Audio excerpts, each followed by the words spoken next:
घर में, प्रत्येक घर में महीने में 2 महीने में एक बार तो तुम धूप छोड़ी दिया करो, या यज्ञ करी लिया करो। एक थोड़ा सा यज्ञ पूजन, थोड़ी सी कंडा जलाया, गोबरी जलाई, ये सब कर लिया, छोड़ दिया। भगवान के नाम कहीं छोड़ दो, जरूरी नहीं है कि तुम्हें कुछ मांगना ही है, उसलिए छोड़ो भगवान का, प्रभु शिव कहकर ही छोड़ दो, नारायण कहकर ही छोड़ दो, राम कहकर ही छोड़ दो, कृष्ण कहकर ही छोड़ दो, उसको दे दो आप।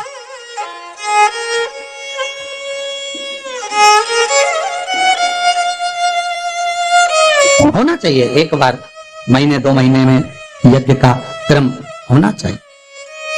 महीने 2 महीने में घर में अगर कोई रुद्राक्ष रखा हो, उस रुद्राक्ष को पानी में डालकर पूरे घर में छींटना चाहिए महीने 2 महीने। क्यों? कोई गलत ऊर्जा हमारे घर में आ रही हो, गलत कोई पांव पड़ रहे हो, रुद्राक्ष का जल महाराज सर्व जगह छींट देने पर वो गलत जो ऊर्जा है वो एक क्षण में समाप्त हो जाती है। छींट देंगे। रुद्राक्ष नहीं हो तो शंख का जल छींटो। हमारे यहाँ तो आज भी हिंदू धर्म में नियम है, आरती के बाद शंख का पानी जल छींटा जाता है।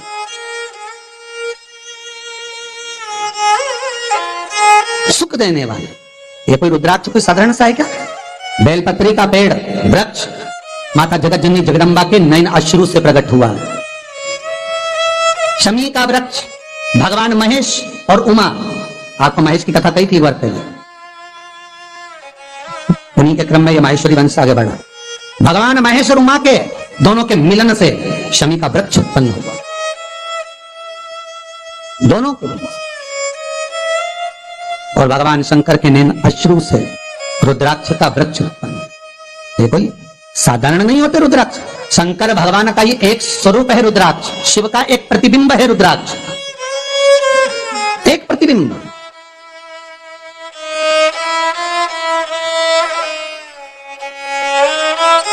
एक मुखी से लेकर 14 मुखी रुद्राक्ष होते हैं, ये शिव महापुराण कर रही है। एक मुखी से लेकर 16 मुखी तक रुद्राक्ष होते हैं, ये स्कंद पुराण कर रही है। एक मुखी रुद्राक्ष लक्ष्मी की वृद्धि के लिए होता है, 2 मुखी रुद्राक्ष बांधाओं को हरने के लिए होता है, 3 मुखी रुद्राक्ष विद्या के लिए होता है, विद्या प्राप्ति। जो बच्चा पढ़ने में कमजोर होता है, 3 मुखी रुद्राक्ष का जल पिला देने पर उसकी बुद्धि विवेक प्रबल हो जाता है। 4 मुखी रुद्राक्ष खोई हुई संपदा को वापस ले आता है, 5 मुखी रुद्राक्ष भी संपदा को लाने वाला। कोई वस्तु घूम गई, चली गई कहीं पर, नहीं मिल रही, बहुत प्रयास कर लिया, चावल की कटोरी में 4 मुखी रुद्राक्ष या 5 मुखी रुद्राक्ष को रख दीजिए, 3 दिन तक रखिए, वो वस्तु अगर घर में है तो हाथ में आ जाएगी, तुरंत मिल जाएगी। 4 और 5 6 मुखी रुद्राक्ष अटके हुए काम को सफल बनाता है। 7 मुखी रुद्राक्ष, अगर कोई भिखारी ठेला चलाने वाला भी 7 मुखी रुद्राक्ष को अपने गले में मंत्र का स्मरण कर 7 मुखी रुद्राक्ष का मंत्र है ओम हूम नमः, 7 मुखी रुद्राक्ष का मंत्र का स्मरण कर गले में लाल धागे में पहन लेता है, भिखारी भी अपने तत्व से छूटकर सुंदर धनवान बन जाता है। 7 मुखी रुद्राक्ष का फल। 8 मुखी रुद्राक्ष रोग मुक्ति के लिए होता है महाराज। 9 मुखी रुद्राक्ष शास्त्र कहता है यह वंश की वृद्धि कराता है। आजकल एक नया क्रम है एसपीबी कराने का। जब बच्चे नहीं होते तो अपन कई माताएं वो क्रम करती हैं, उनसे निवेदन है एक बार मौका जरूर करना, 9 मुखी रुद्राक्ष को दूध में डुबा कर रख देना और उस दूध को रात्रि को पी लेना, कम से कम 2-2.5 महीना करना, महाराज गर्भ ठहरेगा। 9 मुखी रुद्राक्ष का दूध पति और पत्नी दोनों पिए, गर्भ ठहरता, गर्भस्थ भाव, संतान की प्राप्ति के लिए 9 मुखी रुद्राक्ष प्रबल है। 10 मुखी रुद्राक्ष घुटने का दर्द, कमर का दर्द, उसके लिए होता है। 11 मुखी रुद्राक्ष रोग मुक्ति के लिए होता है। 12 मुखी रुद्राक्ष ब्लड प्रेशर के लिए होता है।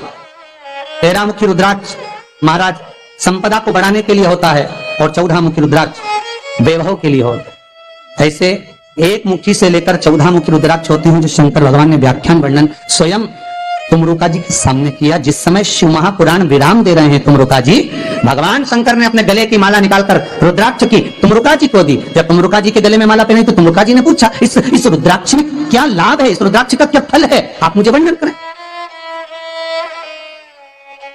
शिव महापुराण की विद्धेश्वर संहिता में यह सब वर्णन लिखा है। और अगर आप कहें कि गुरुजी हमको मंत्र भी बताओ इसके, तो आप गीता प्रेस गोरखपुर की शिव महापुराण को लाओ और उसमें विद्धेश्वर संहिता को निकालो, और उस विद्धेश्वर संहिता में रुद्राक्ष का एक एक मंत्र लिखा हुआ है 14 मुखी तक, कि कौन सा रुद्राक्ष का क्या मंत्र है, उसका कैसे नाम जपना है, कैसे स्मरण करें। श्रीमद वल्लभाचार्य जी ने एक पुस्तक लिखी है जिसका नाम है जल भेद। कौन सी पुस्तक है? जम के पढ़ लो, जल भेद। पूरी किताब पढ़ना, उस किताब का एक सार मिलेगा जो यहां से वर्णन किया जा रहा है। जल भेद किताब श्रीमद वल्लभाचार्य जी ने लिखी। पुष्टि मार्ग की इस किताब में श्रीमद वल्लभाचार्य जी लिखते हैं कुएं का जल, बावड़ी का जल, तालाब का जल, खड्डे का जल, बारिश का जल, हापसी का जल, हैंडपंप का जल, ट्यूबवेल का जल, नदी का जल, सरोवर का जल, तालाब का जल, घड़े का जल, कुंडे का जल, समुद्र का जल, सरोवर का जल, तालाब का जल, इन सारे जलों में सर्वश्रेष्ठ जल कौन सा है? श्रीमद वल्लभाचार्य जी ने पूछा और उस पुस्तक में उत्तर भी लिखा कि इन सब में सर्वश्रेष्ठ जल कौन सा है? तो श्रीमद वल्लभाचार्य जी लिखते हैं सर्वश्रेष्ठ जल है समुद्र का जल। कौन सा जल है? समुद्र। अब आपके मन में आएगा बताओ समुद्र तो खारा होता है, तो जल श्रेष्ठ कहां से हो गया?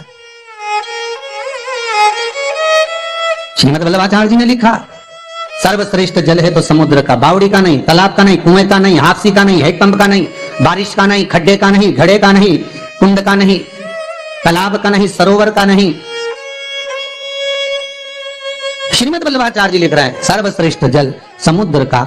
तो वल्लभाचार्य जी ने लिखा क्यों है समुद्र का जल श्रेष्ठ? तो श्रीमद वल्लभाचार्य जी लिखे खड्डे में अगर कचरा डालोगे तो वो सड़ता रहेगा, नदी में कचरा डालोगे वो सड़ता रहेगा, तालाब में कचरा डालोगे वो सड़ता रहेगा, कुंड में कचरा डालोगे, हैंडपंप हापसी में कचरा डालोगे वो सड़ता रहेगा। अगर कचरा समुद्र में डालोगे तो समुद्र उस कचरे को किनारे पर लगा देगा। समुद्र में अगर रत्न डालोगे, सोना चांदी हीरा पन्ना डालोगे तो समुद्र अंदर उतार लेगा। श्रीमद वल्लभाचार्य जी लिखते हैं जल भेद पुस्तिका के अंतर्गत कि परम भगवती वैष्णव को, सांसारिक मनुष्य को समुद्र जैसे बनना चाहिए। जब कचरा आए तो किनारे लगा दे और भगवान का नाम आए तो जीवन में उतार ले, समुद्र जैसे बनिए।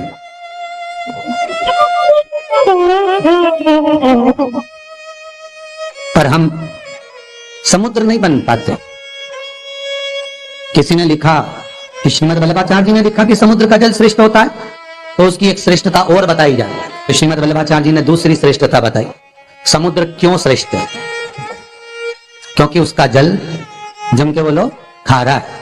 सत्य बोलने वाला हमेशा बुरा ही होता है, खारा ही होता है, इसलिए भी श्रेष्ठ है।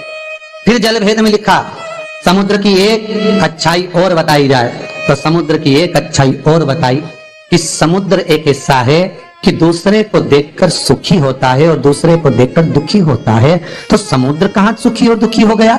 तो श्रीमद वल्लभाचार्य जी ने लिखा जब चांद पूर्णिमा के लगभग में आता है, चंद्र जब बड़ा होता है, समुद्र उछलता है, खुशियां मनाता है, अपनी लहरों को उछाल भरता है, प्रसन्न होता है। और जब अमावस्या आती है, चांद जब छुपने लगता है, तो समुद्र नीचे की ओर घटने लगता है। ये समुद्र की अच्छाई है कि दूसरे को बढ़ता हुआ देखकर उछलता प्रसन्न होता है और दूसरे को घटता हुआ देखकर समुद्र भी घट जाता है, रोता है। इसलिए समुद्र की अच्छाई हमारे भीतर आना चाहिए। दूसरे की 4 व्हीलर गाड़ी आए, बंगला बने, फैक्ट्री डले, उसके शादी हो, कुछ भी हो, तो हमें प्रसन्न होना चाहिए। समुद्र जैसी प्रसन्नता हमारे भीतर आना चाहिए कि हमें ये प्रसन्नता हो कि दूसरा आगे बढ़ रहा है। अगर आगे बढ़ेगा तो कल हमारे बराबर में आएगा तो हमारा ही साथ देगा। हम कह तो सकेंगे कि हमारा रिश्तेदार है। किसी को बढ़ता हुआ देखकर कम से कम कह तो सकोगे कि हमारा संबंधी, हमारा रिश्तेदार, हमारा परिचित है। प्रसन्नता वहां हो। बहुत पैसे वाला व्यक्ति अगर कहीं रहता है तो अपन कहते हैं ना वो हमारा रिश्तेदार है, सब हमारा पहचान वाला, तो उसे हम अपनी पहचान दिखाते, बताते, प्रसन्नता दिखेगी, आनंदता दिखेगी। श्री शिवाय नमस्तुभ्यं। श्री शिवाय नमस्तुभ्यं। श्री शिवाय नमस्तुभ्यं।